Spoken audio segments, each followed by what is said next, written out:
भारत दूसरा सबसे बड़ा मोबाइल फोन बनाने वाला देश बन चुका है। इससे भारत में दुनिया का सबसे बड़ा एस्पिरेशनल क्लास तैयार हुआ है। भारत के लोग चाहते हैं कि उन्हें बेटर प्रोडक्ट्स, बेटर सर्विसेज और बेटर इंफ्रास्ट्रक्चर मिले। नमस्कार, स्वागत है दोस्तों भारत के सबसे बड़े न्यूज़ चैनल पे टुडे ब्रेकिंग न्यूज़ के साथ 5 बड़े खबर लेकर आया हूं। तो दोस्तों सभी खबरें लेटेस्ट एवं काम की खबरें हैं। तो दोस्तों आप लोग अगर चैनल पे नए हैं तो चैनल को सब्सक्राइब कर दें एंड दोस्तों बेल आइकन को प्रेस कर दें, क्योंकि दोस्तों इसी तरह का लेटेस्ट न्यूज़ आप लोगों तक पहुँचती रहेंगी। तो चलिए दोस्तों आज की पहली खबर और सबसे बड़ी खबर शुरू करते हैं। तो दोस्तों भारत की ओर से सबसे पहली और बड़ी खबर निकल कर आ रही है सामने। राशन नियमों में बड़ा बदलाव, 2023 राशन सरकार की बड़ी घोषणा। राशन कार्ड धारकों को मिलेगा अतिरिक्त राशन लाभ। राशन नियमों में बड़ा बदलाव, सरकार की बड़ी घोषणा। राशन कार्ड धारकों को मिलेगा अतिरिक्त राशन का लाभ। लागू हुआ नया नियम। सरकार समय समय पर राशन कार्ड के नियमों में बदलाव करती रहती है। आज राशन कार्ड धारकों को मुफ्त राशन दिया जाता है। राशन कार्ड धारकों की केवाईसी प्रक्रिया भी शुरू हो गई है, जहां पर जिन परिवार के सदस्यों का नाम राशन कार्ड में जुड़ा हुआ है उन्हें नज़दीकी राशन की दुकान पर जाकर आधार के साथ केवाईसी करवाना होगा।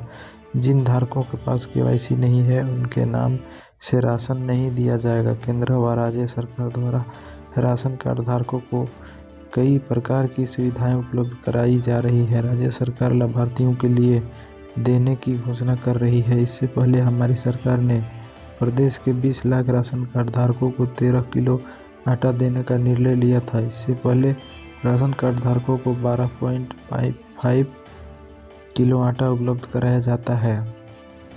वहीं केंद्र सरकार की ओर से राशन नियमों में बड़ा बदलाव किया गया है, जिससे सभी राशन धारकों को इस नियम का लाभ मिलेगा। सरकार द्वारा पोर्टेबल राशन कार्ड की सुविधा भी शुरू की जाएगी।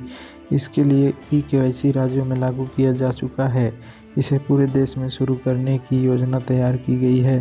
पोर्टेबल राशन कार्ड की सुविधा लागू होने के बाद लाभार्थी देश के किसी भी कोने में राशन की सुविधा का लाभ उठा सकेंगे। इसके लिए उन्हें अलग से कोई कार्ड बनवाना नहीं होगा। साथ ही पुराने राशन कार्ड पर भी लाभार्थियों को यह सुविधा उपलब्ध होगी। गरीब कल्याण योजना, इससे पहले दिसंबर तक केंद्र सरकार की ओर से मुफ्त राशन सुविधा का लाभ दिया जाएगा। राष्ट्रीय खाद्य सुरक्षा अधिनियम के तहत पात्र हितग्राही राशन कोटे की दुकान से माह में 2 बार राशन ले सकते हैं। एक बार तय कीमत पर राशन बांटा जाता है। गरीब कल्याण योजना के तहत हितग्राहियों को दूसरी बार निःशुल्क राशन उपलब्ध कराया जा रहा है। पीएम गरीब कल्याण योजना के तहत राशन सुविधा का लाभ दिया जा रहा है, जिसमें गेहूं और चावल के अलावा कई राज्यों को तेल, नमक और चीनी भी उपलब्ध कराई जा रही है। इसके अलावा आंध्र प्रदेश की सरकार की ओर से एक बड़ा फैसला लिया गया है, जिससे तहत नागरिक आपूर्ति विभाग ने दिसंबर से बीपीएल कार्ड धारकों को राशन में चीनी और मसूर को शामिल करने का निर्णय लिया है। यह फैसला क्रिसमस और संक्रांति पर लिया गया है।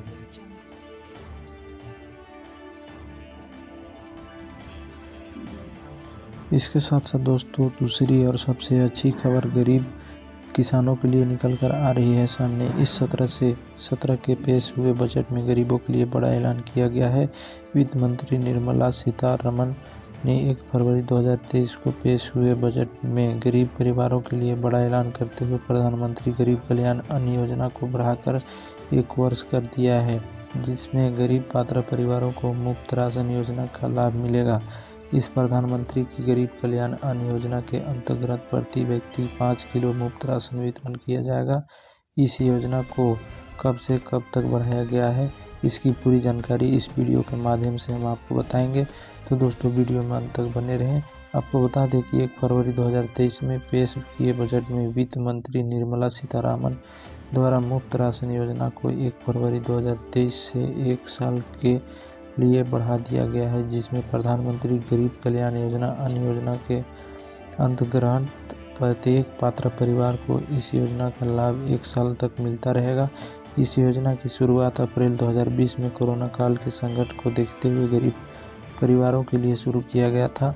तब यह योजना अभी भी शुरू है। इस योजना को अप्रैल 2020 से कई बार बढ़ाया गया है और फिर इसे एक बार एक लंबे समय के लिए बढ़ा दिया गया है। यह गरीब परिवारों के लिए बहुत ही खुशी की बात है कि उन्हें फिर से 1 साल के लिए मुफ्त राशन प्रदान किया जाएगा। इसके साथ साथ दोस्तों, भारत सरकार की ओर से सबसे अच्छी और बड़ी खबर पेट्रोल और डीजल के लेकर के निकल कर आ रही है सामने। प्रत्येक दिन की तरह आज भी पेट्रोल डीजल के दाम को अपडेट किया गया है। पूरे भारत के सभी राज्यों में हर रोज़ सुबह 6 बजे ही पेट्रोल और डीजल की भारत देश में ऑयल मार्केटिंग कंपनियों को पेट्रोल और डीजल के दामों को अब अपडेट करती है। रेट निर्धारण होने के बाद ही भारत की जनता को पेट्रोल और डीजल के ताज़ा रेट के बारे में पता होता है। इस तरीके से पेट्रोल और डीजल के दाम में सभी प्रकार की excise duty, dealer commission, VAT और अन्य चीज़ों को शामिल करने के बाद लगभग 2 गुना हो जाता है। इसी कारण से पेट्रोल डीजल आम जनता को बहुत महंगा पड़ता है। आपको बता दें कि भारत में 22 मई के बाद से पेट्रोल और डीजल के दाम को कोई परिवर्तन नहीं किया गया है। आज भी पेट्रोल और डीजल के दाम वही हैं। जनता चाहे तो मोबाइल से SMS भेजकर आसानी से अपने संबंधित शहरों में ईंधन की दरों की जांच कर सकते हैं। इंडियन ऑयल के ग्राहक अपने फ़ोन पर RSC टाइप कर सकते हैं और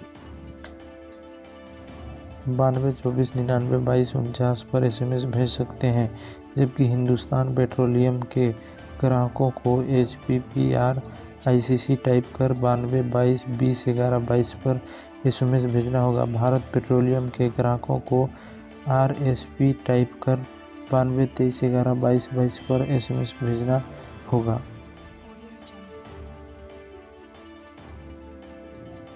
इसके साथ साथ दोस्तों, तीसरी और सबसे अच्छी खबर किसानों के लिए निकल कर आ रही है सामने। जनवरी में इन तारीख को खाते में आएंगी 13वीं किस्त, सभी किसान हो जाएं अलर्ट। सरकार ने आज देश के करोड़ों छोटे किसानों को आर्थिक मदद की है। केंद्र सरकार की कई योजनाओं से किसान प्रभावित साबित हो रहे हैं। उदाहरण के लिए PM किसान सम्मान निधि योजना किसानों के बैंक खाते में सालाना 6,000 रुपये ट्रांसफ़र करती है। 2018 में शुरू की गई इस योजना में फ़िलहाल 8 करोड़ से ज़्यादा किसान हिस्सा ले रहे हैं। PM किसान योजना के किसानों का अभी सत्यापन चल रहा है। इस योजना से देश में कई लोगों को गलत फ़ायदा हुआ है, जिसकी पहचान कर उन्हें हटाया जा रहा है। यदि किसी कारण वश आपका नाम नहीं छूटता है तो अपना eKYC और भूमि रिकॉर्ड समय पर सत्यापित करवाएं। अपनी लाभार्थी सूची की भी जांच कराना सुरक्षित है। PM किसान सम्मान निधि योजना का लाभ पाने वाले किसानों की संख्या में लगातार गिरावट आ रही है, क्योंकि उन्हें इस योजना से बाहर किए जाने का डर है। हजारों किसानों ने अपने eKYC और भूमि रिकॉर्ड सत्यापित नहीं करवाए हैं। इसमें कई किसान अपनी 11वीं किस्त और 12वीं किस्त नहीं चुका पा रहे हैं। सरकार का कहना है कि अगर किसान इस योजना के लिए पात्र है तो सत्यापन होते ही शेष राशि किसानों के खाते में स्थानांतरित कर दी जाएगी। अनुमान लगाया जा रहा है कि नए साल में पर 13वीं किस्त मिल सकती है, लेकिन नियम के मुताबिक छोटे किसानों के खाते में हर 3-4 महीने में 2,000 रुपये ट्रांसफ़र किए जाते हैं। इसलिए यह फरवरी में देय होगा, मार्च के मध्य तक उपलब्ध हो जाएगा। PM किसान योजना के लाभार्थियों को 2-2 हज़ार रुपये की 12 किस्तें मिल चुकी हैं। 13वीं किस्त भी 2,000 की होगी, लेकिन उससे पहले लाभार्थी सूची में अपना नाम देख लें। pmkisanw.com इन पर पोर्टल को किसानों के नाम स्थिति के साथ अपडेट कर दिया गया है। किसान चाहे तो अपना मोबाइल नंबर या रजिस्ट्रेशन नंबर डालकर बहुत ही आसानी से प्रक्रिया से अपना नाम चेक कर सकते हैं। इसके अलावा दोस्तों, छत्तीसगढ़ राज्य की रायपुर से निकलकर एक बहुत ही बड़ी खबर आ रही है सामने। छत्तीसगढ़ में इस साल विधानसभा चुनाव होने हैं। राज्य की सत्ता में वापसी के लिए बीजेपी अपनी रणनीति पर काम फोकस कर रही है। इसी कड़ी में पार्टी के राष्ट्रीय अध्यक्ष जेपी नड्डा 11 फरवरी को बस्तर में जनसभा को संबोधित करेंगे।